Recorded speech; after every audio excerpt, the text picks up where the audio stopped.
They told us it was the future. A tailless jet fighter, built from wood and metal, shaped like a nightmare. That morning, I watched Heinz Ziller climb into the cockpit. Minutes later, the engine caught fire, low, fast, and too late to escape. And when you see what investigators found in the wreckage, you'll understand why this crash rewrote what the Allies believed about German engineering. February 18th, 1945. Dawn at Oranienburg airfield, north of Berlin. Erwin Ziller wakes in a barracks that reeks of diesel and burnt coffee. He's 31, one of Germany's top test pilots. He's flown prototypes that killed other men. Today, he's assigned to the Horten Ho 229, a tailless jet fighter that looks like it fell out of the future. This is the story of one flight that lasted 8 minutes. What went wrong, why Ziller couldn't save it, and how the wreckage taught Germany's enemies more than any combat mission ever could. Ziller walks across frozen mud toward the hangar. The Ho 229 sits under guard.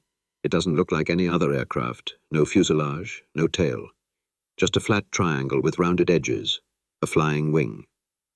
The cockpit is buried in the center. Twin jet engines sit in the wing roots. Mechanics run the final checks. One of them catches Ziller's eye and gives the smallest shake of the head. The port engine ran rough yesterday. They tweaked the fuel flow. It should be fine. Should. Ziller knows why this machine exists. The Horten brothers built it to chase Goering's impossible 1,000, 1,000, 1,000 demand. 1,000 kilometers of range, 1,000 kilograms of bombs, 1,000 kilometers per hour. Their answer was a flying wing. No tail, less drag, more speed, more range. Elegant theory, unforgiving reality. He's flown the V-2 3 times. When everything works, it handles well, but it's touchy. Small stick movements, big reactions. And the engines? The Jumo 004 turbojets fail constantly. Ziller watched a Me-262 flame out on takeoff last month. The pilot ejected at 200 feet and broke his back.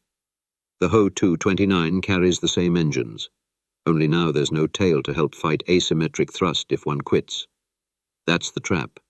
Lose an engine on a flying wing at low altitude, and you're flying an experiment with no safety margin. Ziller knows it. He climbs in anyway. The cockpit is cramped, instruments packed tight. Ziller straps in, oxygen mask, parachute harness, then runs the checklist. Fuel pressure, hydraulics. Control response. Everything answers. The canopy closes. Silence. Just for a beat.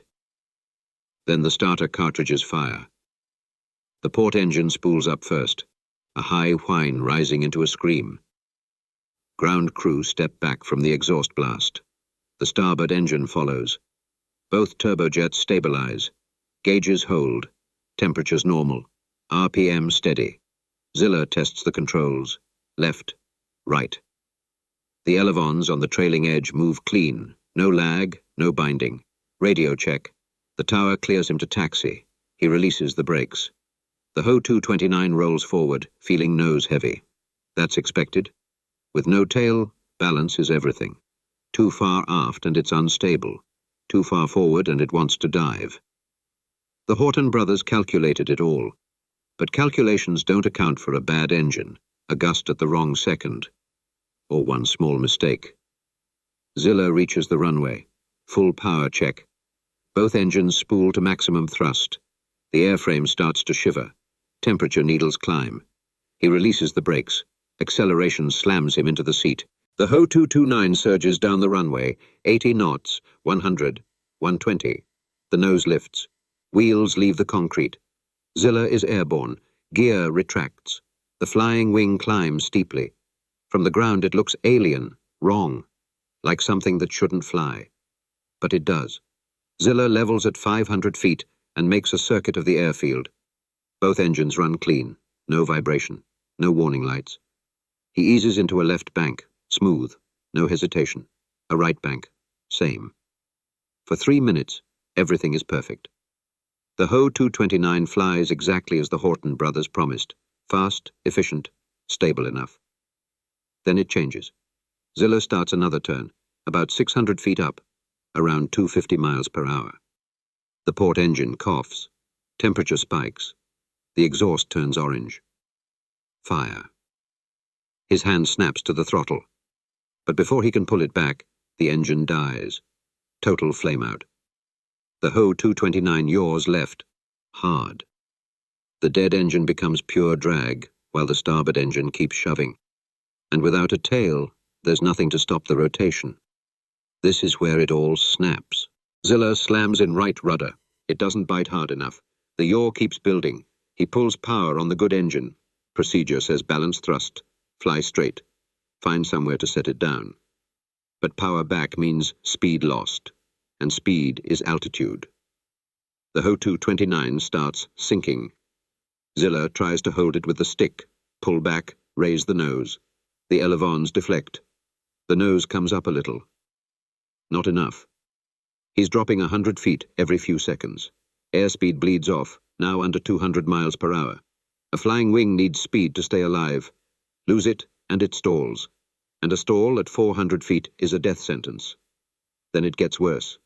Ziller pushes the starboard throttle forward. Instantly the yaw snaps harder.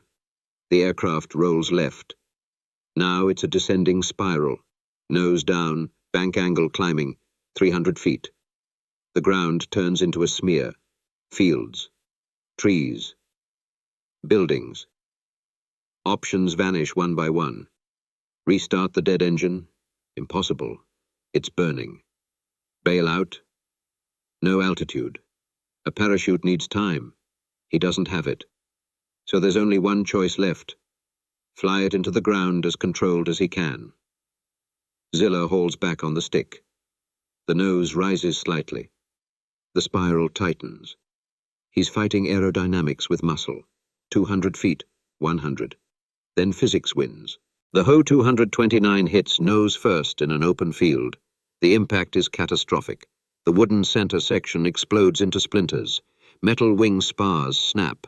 Both engines tear free. Fuel ignites. And within seconds the wreck is a sheet of fire. A column of black smoke rises. Mechanics and ground crew sprint from the airfield. They reach the site in minutes. The cockpit is crushed. Ziller is still inside. He took the full force of the hit. No ejection seat, no chance. Test pilot Erwin Ziller is dead. 31 years old. It was the third, maybe the fourth, flight of an aircraft that never finished development. The fire burns for nearly 20 minutes before crews finally smother it. The V2 prototype is gone. No telemetry, no detailed flight data, only eyewitnesses, and a dead test pilot. But Germany didn't know one thing. The program was already finished. The Horten brothers received the news within hours. They push forward anyway. The V3 prototype is nearly complete, 430mm cannons, intended to be combat ready.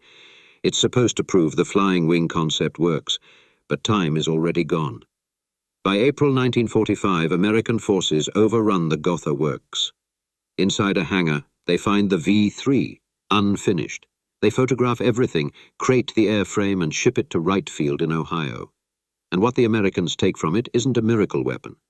Engineers study the design for months. The tailless layout, jet integration, the control system. Across the Atlantic, Northrop is already building flying wings in California. First the YB-35, later the YB-49. Some lessons from the Ho 229 align with what they're learning. Some don't. In recent years, people have pushed a new myth, that the Ho 229 was an early stealth aircraft. The truth is simpler. There's no solid evidence the Hortens designed it for stealth. Wood was used largely to save aluminum. Any reduction in radar signature would have been incidental, a side effect, not the goal. The Ho 229 never fought. It never proved itself in combat. Ziller's death effectively ends the story. On May 8, 1945, just over 11 weeks after the crash, Germany surrenders. Erwin Ziller was buried outside Berlin. No ceremony, no headlines, and for all practical purposes, the Ho 229 died with him. Decades later, museums put the captured V3 on display. Visitors stand in front of it, a tailless jet fighter from 1945 that still looks like science fiction, and they ask what it could have done. That's not the question. The question is what it did. It killed a test pilot at 600 feet because the port engine caught fire, and there was no time, no margin, for anything to save him. The Horten brothers believed flying wings were the future. 70 years later, the B-2 Spirit proves the concept was real. But in February 1945, being right didn't matter. Ziller climbed into an unfinished aircraft because Germany was desperate, and someone had to fly it. The engine failed.